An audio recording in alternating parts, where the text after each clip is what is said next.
Hi everyone, welcome to podcast Unyu.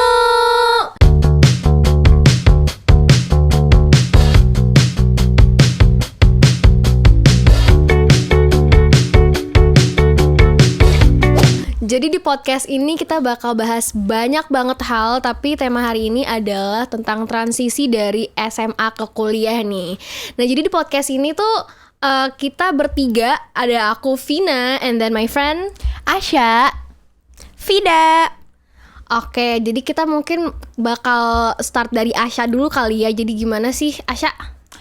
Oke, jadi di podcast ini kita kayak nggak formal-formal banget. Kita yaping. Kita bertiga yapers guys. Yo, asli, let it flow gitu. Jadi kalau dari POV gue nih tentang transisi dari anak sekolahan jadi seorang mahasiswa di Unpad, itu gimana sih? Unpad. Oh my god. Wilbing Nangorians nih.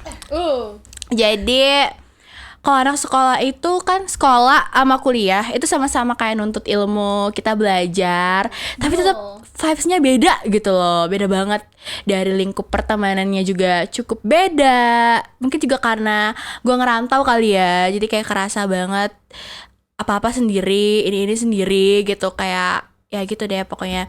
Terus juga kalau misalkan sekolah tuh gue tuh kan kayak lebih dikontrol sama orang tua. Kayak oke, jam segini kamu harus balik nih, sampai jam 9 deh limitnya. Kalau di sini gue kayak anjir, gue bebas banget, sebebas itu. Sebebas apa sih Kak Asya? Aduh, bebas banget, gak bisa diungkapin ya di sini. Paling lambat pulang jam berapa?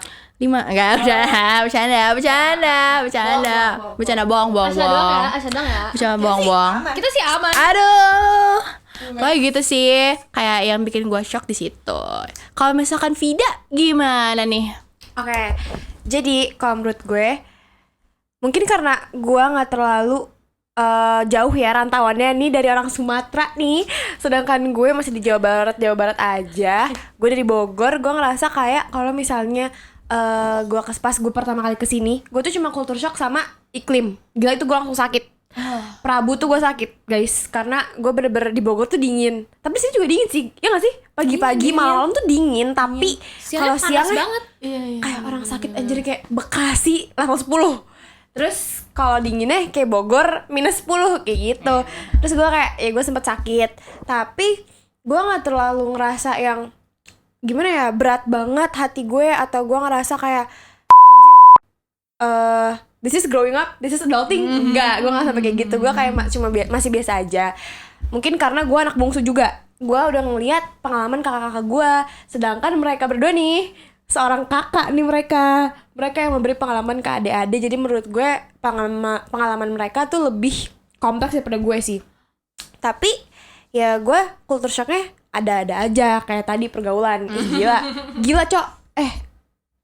Kita kayak diem aja deh. Ya, Kayak kita diam aja deh, yang tahu-tahu aja guys. betul. Yes. Gue ngerasa di sini pergaulan, cuman gue untungnya banget, gue syukurnya banget, gue ngerasa gue super duper laki karena gue dipertemukan dengan teman-teman yang emang gue nyambung dan gue suka. Kayak gila, gue emang lo ya. Gue tuh orangnya kan sebenarnya gak terlalu bawel, enggak deng. Maksudnya gue orangnya nggak terlalu ekstrovert dibandingkan dengan mereka.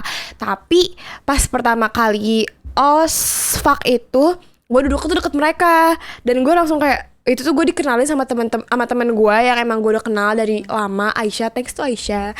Pokoknya dia tuh mengenalkan gue ke mereka dan akhirnya kita kayak sebuah circle, dan itu sangat amat wow. I love you guys. Oke, next. Same thing sih, gue juga gitu. Kayak sebenarnya tuh gue move ke Nangor itu kayak seminggu sebelum Prabu nih. Sebenarnya tuh belum ada shock gimana ya, karena waktu itu masih ditemenin sama mama kan. Dan juga kalau misalnya mau pergi-pergi tuh ditemenin sama mama, mau beli furniture kos temenin sama mama gitu-gitu. Palingan pas mama udah nggak ada sih, udah nggak ada di Nangor maksudnya gitu kan. Jadinya lebih ke kayak apa-apa mandiri. Terus misalnya kayak kalau ospek persiapan sendiri, terus kayak bawa makanan, bawa bekal sendiri, terus juga kayak mau beli apa-apa sendiri gitu loh. Tapi sebenarnya nggak yang begitu berat-berat banget sih jujur, tapi mulai berasa apa ya, berat banget itu akhir-akhir ini kayak pas tugas numpuk. Jadi tuh kayak jujur ya jujur banget itu pasti kalian sering nangis juga kan? Bener banget. Karena kayak pressure-nya tinggi, terus kayak kita sendiri di sini, tugasnya numpuk, schedule-nya padat banget seharian, terus kayak jam tidur tuh bener yang kata Asya, jam tidur tuh gak nentu. Jadi kayak gue tuh kadang pulang tuh udah malam banget, padahal tuh waktu masih di Padang tuh kayak ada jam malamnya gitu kan. Jujur sebenarnya kita di sini ada jam malam juga, tapi kayak emang kadang acara kampusnya sampai malam, jadinya mau nggak mau tuh kita harus pulang malam banget. Dan misalnya juga nih ada tugas gitu kan, kita kan ada praktikum nih, manajemen tuh kayak sebenarnya nggak sesantai itu juga kan, ada praktikum segala macem, itu kita ngerjain tugasnya kayak begadang guys. Terus juga apalagi ya, sumpah di sini tuh kayak bikin shock banget. Dan juga yang bikin shock adalah di sini orang-orangnya tuh pada ambis. Jadi kayak gue tuh ngerasa buat dapetin nilai yang tinggi tuh butuh banget perjuangan gitu loh, kayak butuh blood and tears gitu. Perasaan waktu di Padang tuh gue kayak cuman, jujur sih gue belajar tapi yang gak gimana-gimana banget, nilainya oke-oke aja. Di sini tuh kayak semua orang pada ambis dan pada pinter-pinter, jadi kayak mau gak mau tuh harus berusaha untuk compete juga gitu loh supaya gak ketinggalan. Terus juga karena mungkin gue kompetitif ya, jadi kayak gue tuh sering maksa diri juga supaya gak ketinggalan, karena teman-teman yang lain udah pada jauh gitu kan gapnya, jadi gitu. Terus kalau masalah pergaulan sih di sini emang jujur shock ya, kayak ini if you know aja. Kayak di Nangor tuh emang ya gitu, kayak kita nggak bisa bahas juga karena sebenarnya kita bukan. Next mungkin kita bakal move to fun fact about Nangor. Gimana nih Asya? Jadi fun fact about Nangor, sebenarnya jujur nih ya, agak kurang tahu juga nih fun fact Nangor tuh apa gitu. Cuman yang gue tahu kayak ya Nangor fun fact-nya tuh tidak ada sosiola. Sumpah sampai sekarang gue kayak kesel banget, kenapa sih? Tolong. Kayak gue kan nyampe nih di kos, terus kayak skincare gue abis. Biasanya kalau misalkan gue di Palembang, ya gue kadang kalau gue lagi malas beli online gitu, kayak yaudah gue ke mall, gue ke Sosiola, gue beli. Di sini kagak ada. Terus juga kalau mau dari Shopee instan itu jarang banget, kayak dikit gitu loh. Pilihannya dikit banget.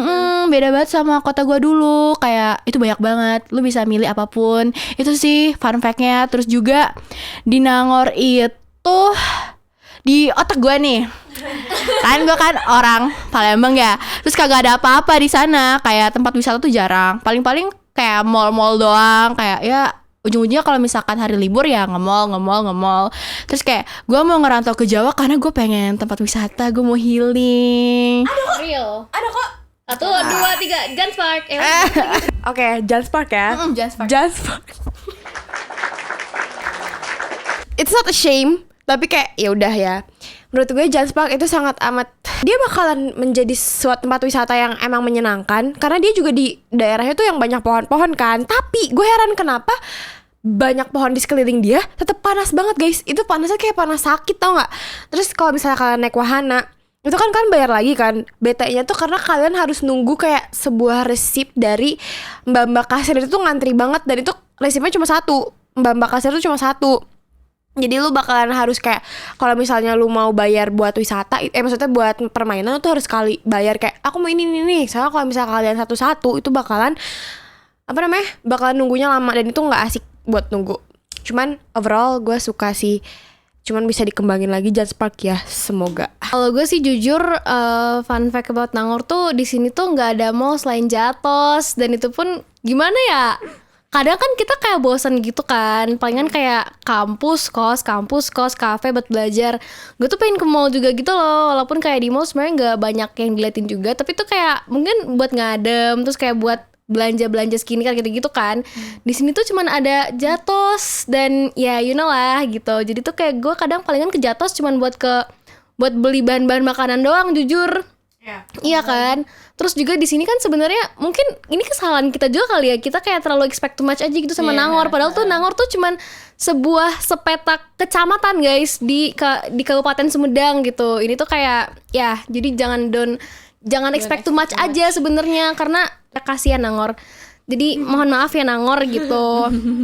Terus sebenarnya sih untuk ukuran kecamatan Nangor udah lumayan, udah keren sih karena kan ini ada banyak kampus ya. Banyak banget. Ada Unpad, ITB, Ikopin, apalagi IPDN. Itu kayak di sini tuh ada banyak banget mahasiswa guys. Jadi tuh walaupun di sini tuh kecil, tapi jujur tuh toko-toko banyak banget gitu loh. Kayak apalagi kuliner-kulinernya gitu. Jadi mungkin kita bakal move ke kuliner kali ya. Waduh. Gimana tuh Kak Asya kulinernya di sini? Oke, jadi kuliner ya. Jujur di sini tuh gue mau bahas rasanya dulu deh, makanan-makanan di sini. Kan gue orang Palembang nih, berkali-kali gue bilang gue orang Palembang. Di Sumatera sendiri itu kan biasanya mereka tipikal bumbu yang medok, asin, gurih, yang pedas. Bener-bener di sini manis semua. Di sini kayak gue makan sambel. Sambel tuh manis pol, kayak ya Allah ini sambal atau bukan, kok manis banget. Tapi untuk makanan-makanan di sini enak-enak sih. Ya nggak sih, kayak ya ada beberapa kuliner kayak lontong kari Bu Jupe tuh yang depan Nangor. Tadi kita habis makan itu, Bu Jupe we love you. Enak banget guys. Kalau misalkan Teh Vida kira-kira apa nih rekomendasinya makanan-makanan di Nangor yang enak pol itu? Kalau menurut gue jujur pertama bakcik.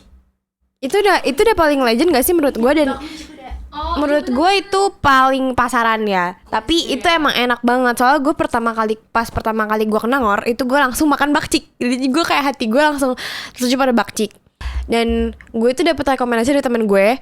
Itu dia katanya ada nasi kulit dan gue lupa itu namanya apa, tapi katanya enak banget. Tadi siapa yang pernah nyoba? Lu ya? Itu katanya porsinya gede banget. Gue tuh pernah kesana itu pas Prabu, jadi kelar Prabu gue kesana itu nasi kulit tuh porsinya banyak banget gitu, kayak porsi kuli. Jadi mungkin untuk anak-anak kos yang kayak pengen makan murah itu bisa kesana karena itu banyak banget, lu bakal kenyang seharian. Dan jujur kan gue porsi makannya kayak porsi makan orang normal ya, jadi tuh waktu itu nggak habis dan sangat disayangkan aja gue makannya di saat kondisi gue nggak lapar-lapar banget gitu. Jujur enak-enak aja sih, enak jujur karena untuk harga terus porsi dan rasa tuh oke, balance gitu loh, jadi worth it. Tapi tuh fun fact-nya gue waktu nyari nasi kulit itu muter-muter karena kan gue jalan kaki. Jadi di sini tuh Nangor itu gangnya tuh banyak banget guys. Kita kayak muter-muter tuh ketemu gang lain. Jadi waktu itu kan kita kayak jalan kaki dan kita berbekalkan Google Maps. Jadi kan kita mungkin masuknya tuh di gang yang salah ya. Jadi muter-muter gitu. Jadi tibanya kayak pokoknya tuh kita lebih dari sejaman muter-muter gang buat cari itu nasi kulit. Tapi worth it sih, worth it.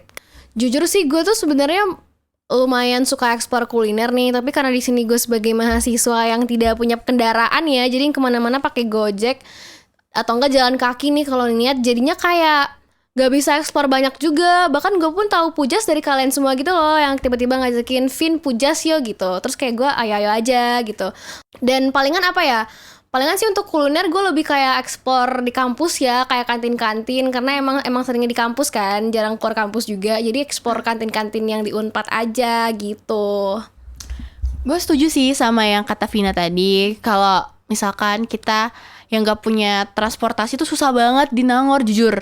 Karena kayak apa ya, kan gue di sini jalan kaki, apa-apa jalan kaki atau enggak gue Gojek. Iya cuy, Gojek mulu, boncos juga nih uang lama-lama kan ya, boncos banget.